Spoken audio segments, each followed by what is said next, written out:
மேடையில் அமர்ந்திருக்கும் தயாரிப்பாளர்கள், டிஸ்ட்ரிபியூட்டர் அனைவருக்கும் வணக்கம்.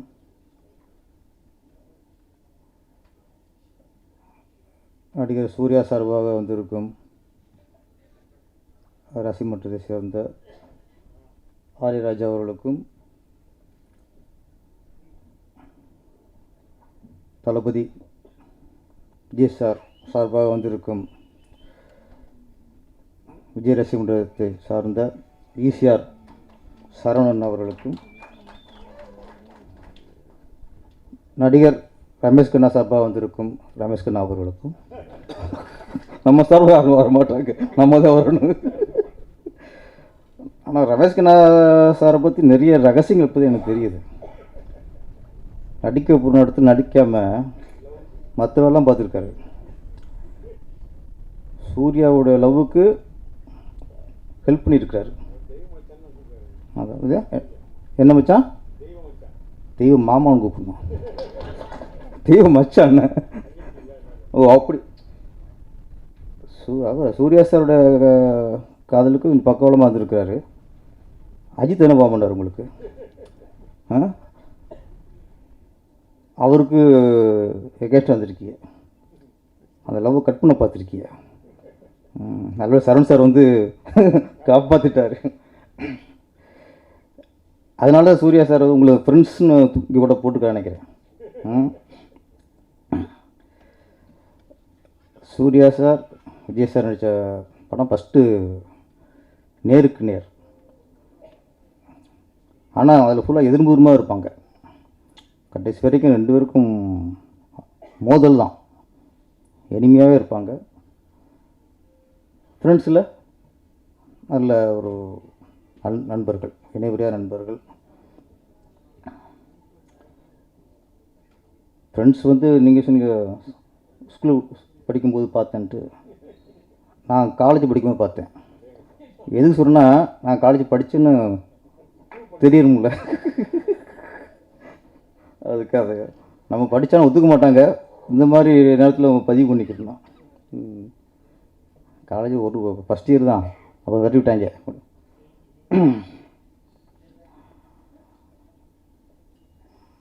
ஃப்ரெண்ட்ஸ், நிறைய படங்கள் எந்த படம் சொன்னாலும் கதை ஞாபகத்துக்கு வரும். ஒரு காதலுக்கு மரியாதை இருக்கட்டும், பூவை உனக்காக இருக்கட்டும், துல்லாத மனம் துல்லாக இருக்கட்டும், சூர்யா சாருக்கு நந்தாவாக இருக்கட்டும், எல்லாம் ஒரு டைட்டில் சொல்லும்போது நமக்கு டக்குன்னு கதை தான் ஞாபகத்துக்கு வரும். ஃப்ரெண்ட்ஸ் படத்தில் தான் கதை ஞாபகத்துக்கு வராது, காமெடி தான் ஞாபகத்துக்கு வரும். அந்தளவுக்கு முழுக்க முழுக்க காமெடி. என்னை பொறுத்த வரைக்கும் சித்திக் சார்லாம் மிகப்பெரிய இயக்குனர். நம்ம ஆக்ஷன் படம் எடுத்து ஈஸியாக எடுத்துடலாம், ஒரு லவ் ஸ்டோரி ஈஸியாக எடுத்துடலாம், முழுக்க முழுக்க சென்டிமெண்ட் எடுத்து மக்கள்லாம் அழ வச்சிடலாம். அதெல்லாம் ஒரு டைரக்டர் ஈஸியாக பண்ணிடலாம். இந்த காமெடி எடுக்கிறதுக்குள்ள அது ரொம்ப கஷ்டம் சார். ஏன்னா அதில் ரொம்ப டைமிங் முக்கியம். காமெடி மட்டும் ஒன்று சொல்லிவிட்டு அடுத்த டைலாக் கொஞ்சம் லேக்கனாலும் காமெடி போயிடும். ஆனால் சில சீன் வேறு, ஒரு லவ் சீனோ சென்டிமெண்ட் சீனோ, இந்த மாதிரி சீனில் யாராவது லேக்கு விட்டால் கூட அதில் எடிட்டர் கட் பண்ணிடுவார், அந்த லேக்கு தூக்கிடுவாங்க. காமெடியில் பண்ணவே முடியாது. நீங்கள் 5-6 ஆர்டிஸ்ட் ஒன்றா பண்ணும்போது அதில் என்ன இருக்கோ அப்படி தான், அதை நீங்கள் கட் பண்ணால் அதுவும் உள்ளதும் கெட்டு போகும். ஃப்ரெண்ட்ஸ் படத்தில் எல்லா காமெடியும் டைமிங். ஒரு 5-6 ஆர்டிஸ்ட் இருப்பாங்க. இதில் இடம் ராதாரவி சார் வேறு. முதல்ல ராதாரவி மிகப்பெரிய வில்லனை, இது வில்லன் நடிச்சிருப்பார், அவர் இழக்கும்போது உங்களுக்கு சிரிப்பு தான் வரும். ஆமாம், அவர் இதில் காமெடி நினைக்கிட்டாங்க. ஒரு பெரிய செட்டப். அதாவது டைமிங் அப்படி இருக்கு, டைமிங் வந்து அப்படி இருக்கும் போகணும். சொன்ன மாதிரி இதில் ஹீரோ, இது வந்து சொன்ன மாதிரி யார் ஹீரோன்னு தெரியாது. விஜய் சார் ஹீரோவா, சூர்யா சார் ஹீரோவா, ரமேஷ் கண்ணா ஹீரோவா, வடிவேலு ஹீரோவா, ஏன்னா ஒவ்வொரு இடத்துக்கும் ஒவ்வொருத்தர் ஸ்கோர் பண்ணிட்டே இருப்பாங்க. இதில் வந்து அதான் இந்த மலையாள இயக்குனரில் ஒரு விஷயம் ரமேஷ்குமார் சார் சொல்ற உண்மை, அவங்க ரொம்ப தெளிவாக இருப்பாங்க சார். அவங்க ஸ்கிரிப்டுக்கு அந்த அந்த சீனில் யார் என்ன பேசணும், அந்த சீன் ஃபுல்லாக ஹீரோ பேசாமல் இருக்கணுமா, பேசாமல் வச்சுருவாங்க. ஹீரோ என்ன கேட்டாலும் உட்காந்துருவாங்க. அந்த ஸ்கிரிப்டுக்கு என்ன கேட்குதோ அதை எடுத்து கொடுக்குறது தான் மலையாள இயக்குனரோட டேஸ்ட். நான் ஒர்க் பண்ணியிருக்கேன். நிறம்ட்டு இங்கே பிரியாத வர வேண்டும் படம் வச்சுல ஃபஸ்ட்டு மலையாளத்தில் வந்துச்சு. நிறம்ட்டு பெரிய ஹிட்டு. அது தமிழில் பிரியாத வர வேண்டும் இல்லை, நான் தான் வசனம், இணை இயக்கம். நம்ம இங்கே ஒர்க் பண்ணும்போதெல்லாம் நான் ராமநாஸ்டர் ஒர்க் பண்ணியிருக்கேன், என்கே வசனா சார் ஒர்க் பண்ணியிருக்கேன், தரணி சார் ஒர்க் பண்ணியிருக்கேன், வல்லரசு பண்ண மகாராஜன் சார் ஒர்க் பண்ணியிருக்கேன். இது எல்லாமே நம்ம அசிஸ்டன்ட் வேலையை தவிர இல்லை, அதையும் பார்த்துட்டு அது இந்த டைலாக் கொடுக்க சொல்கிறது, இந்த சீன் இப்படி வைக்கலாம்னு சொல்கிறது, இதெல்லாம் சொல்லிட்டே இருப்போம். இந்த பழக்கத்தோசில் அங்கே சொல்லுவோம்ல, ரியாக்ஷனே இருக்காது. அவங்க என்ன ஸ்கிரிப்டில் இருக்கோ அதை அவங்க எடுப்பாங்க. இன்னொன்று, அவங்க மலையாளத்தில் எடுத்துகிட்டு தமிழ் எடுக்கும்போது ப்ராப்பர்ட்டி வேறு. இந்த ப்ராப்பர்ட்டி முதற்கொண்டு அங்கே அந்த சீனில் என்ன இருந்துச்சோ, அந்த செவத்தில் என்ன படம் மாட்டி இருந்துச்சோ அதே மாதிரி இங்கேயும் இருக்கணும். அவ்வளோ கவனமாக பண்ணுவாங்க. அதில் சித்திக் சார் காமெடி பர்சன். இந்த படத்து ஃப்ரெண்ட்ஸில் வந்து முக்கியம் காமெடி தான். இந்த நேசமணி அப்படிங்கிறது ட்ரெண்டாக ஆகிப்போச்சு. ஒரு 2 வருஷம் இருக்குமா ட்ரெண்டிங் வந்து எங்கே பார்த்தாலும் நேசமணி நேசமணி நேசமணி. அந்த அளவுக்கு இன்றைக்கி அந்த ட்ரெண்டிங்கில் உள்ள படம் தேவானி மேடம், ராசியான ஆர்டிஸ்ட். அப்புறம் எனக்கு சூர்யா அவங்க ஒரு ஃபேர் இருக்காங்கல்ல, நான் எங்கேயோ பார்த்த மாதிரிக்கே நினச்சிட்ருக்கேன். அப்புறம் தான் தெரிஞ்சு கொஞ்சம் ஷாக்காச்சு, அவங்களா அவங்க அப்படின்ட்டு. விஜயலட்சுமி மேடம், ஆமாம், எனக்கு டக்குன்னு அவங்களும் சினிமாவில் வர அண்ணன் அவர் ஒரு ஞாபகத்துக்கு வர்றாரு. ஆமாம் ஆமாம், சரி ஓகே. சில பார்க்கும்போது லேட்டாக தான் கொஞ்சம் பொறி தட்டுச்சு எனக்கு. நீங்கள் அவங்களே கூப்பிட்டு வந்துருக்கலாம். எங்கே நிகில் எங்களை கூப்பிட்டு வந்து என்னத்தை பண்ண போகிறீங்க நீங்கள்? நாங்கள் எப்போவும் இங்கே வந்து எதாவது பேசிட்டு போகிறோம். நீங்கள் அவங்கள ஆள் வந்தால் கொஞ்சம் கண்டென்ட் கிடைக்கும். இந்த படத்துக்கு இன்னும் கொஞ்சம் பவர் கூடும். தேவானி மேடத்தை விட விஜயலட்சுமி மேடம் வந்தாங்கன்னா இன்னும் கொஞ்சம் படத்துக்கு பப்ளிசிட்டி நல்லாயிருக்குன்னு சொல்கிறேன், வேறு ஒன்றும் இல்லை. இங்கே நீங்களே ஓடி போயிருப்பார். இப்போ தான் யோசிப்பார், பெங்களூரில் போய் ஒரு வாரம் இருந்து கூப்பிட்டு வந்துருக்கலாமே. நெருங்க பயப்படுறாரு, வேறு ஒன்றும் இல்லை. விஜய் சார் வந்து நான் வந்து திருப்பாச்சி மூப்பட்ட நேரத்தில் அவர் பெரிய ஆக்ஷன் வர மாட்டார். இப்போ அதுக்கு முன்னாடி திருமணம் வந்துருச்சு, கில்லி வந்துருச்சு, பெரிய ஆக்ஷன் வர மாறிட்டார். நான் ஃபஸ்ட்டு கதை சொல்லும்போது அந்த ஆடு வெட்டுற சீன் இருக்குல்ல, மாலையை போட்டு தண்ணியில் ஊற்றுவாங்கல்ல, அந்த சீனை நான் ஃபஸ்ட்டு கதை சொல்லும்போது அந்த அவர் கட்டி வச்சு மாலையை போட்டு தண்ணி ஊற்றுறது விஜய் சார் இல்லை, பெஞ்சமின் தான். நான் காமெடியன், அவரை கட்டி வச்சு இது மாலையை போட்டு தண்ணியை ஊற்றி என்னெல்லாம் பண்ணலாம். ஃபஸ்ட்டு சொல்லி கதை ஓகே ஆயிடுச்சு. அப்புறம் திருப்பி ஃபுல்லாக ரெடி பண்ணிட்டு செகண்ட் டைம் ஷூட்டிங் போகிறதுக்கு முன்னாடி திருப்பி ஒரு கதை சொல்லிடுவோம் அப்படின்னு திரும்ப கதை சொல்கிறேன். அப்பவும் இந்த பஞ்சம் முன்ன வச்சுன்னு சொல்லிட்டேன். கதை ஃபுல்லாக கேட்டார், ஓகே விட்டார். நீங்கள் சொன்ன மாதிரியே எடுத்துட்டிங்கன்னா படம் ஹிட்டு அப்படின்னார். ஒரு இக்கு வைப்பாங்கள்ல, கதை நல்லா இருக்குன்னு சொல்ல, கதை நல்லா இருக்குது, நீங்கள் சொன்ன மாதிரி எடுத்துகிட்டா ஹிட்டு. அப்புறம் ஒரு சின்ன அப்படியே தயக்கத்தோடு கேட்டார், சின்ன செக்ஷன், என்ன சார் அப்படின்னேன். அந்த ஆடு வெட்டுற சீனில்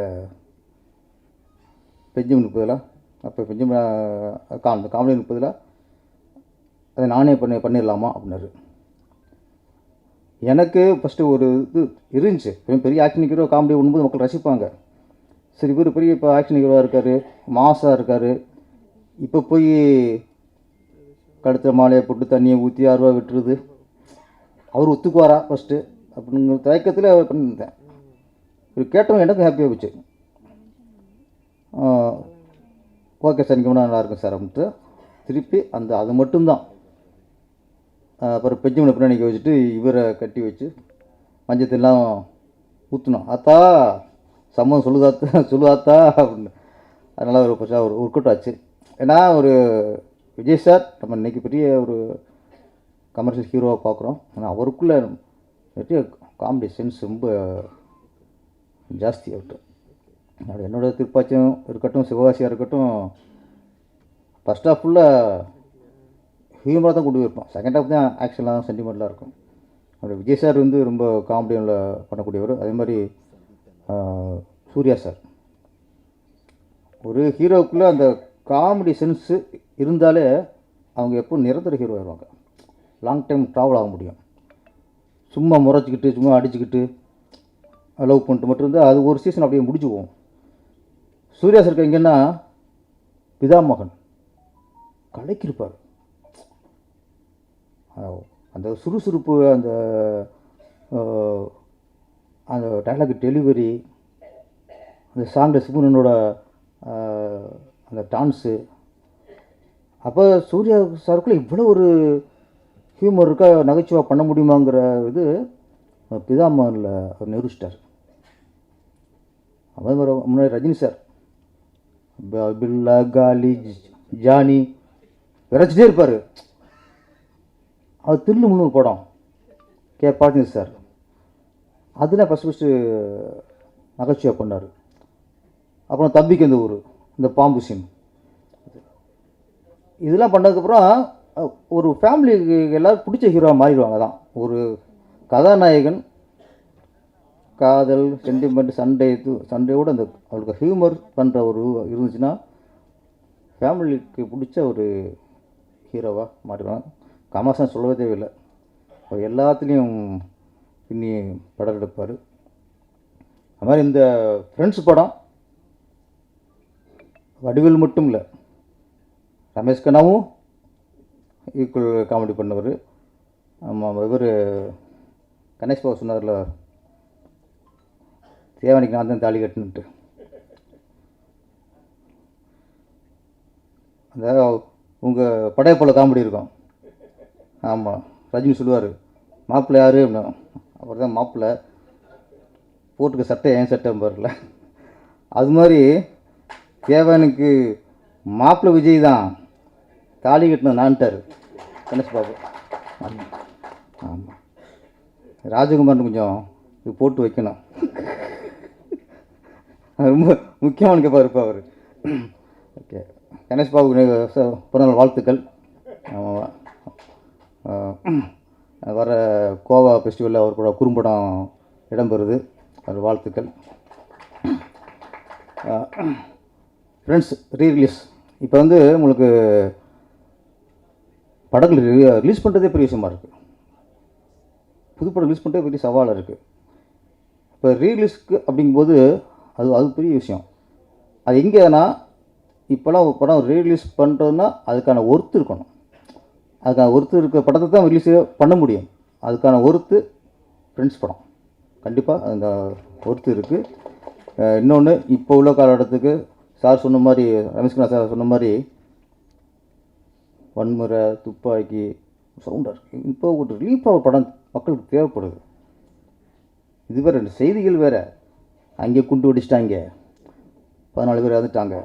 இப்போ பார்த்தா மெக்காவுக்கு போனதில் நம்ம இந்திய முஸ்லீம்கள் 41 பேர் 42 அவங்க அந்த செய்தி கேட்டால் அது வகிருங்குது. இந்த மாதிரி நமக்கு இந்த செய்திகள் இது கேட்டு ஒரு இருக்கும்போது சில படங்கள் தான் நம்மளுக்கு தேட்டருக்குன்னா ரிலீஃபாக இருக்கணும். அதுக்கு அப்படி ரிலீஃப் தர படம் தான் இந்த ஃப்ரெண்ட்ஸு. ரிலீஸ் அப்போ எந்த அளவுக்கு வெற்றி அடைஞ்சதோ அதே மாதிரி இந்த ரீரிலீஸ்லேயும் மிகப்பெரிய வெற்றி அடையணும். நன்றி, வணக்கம்.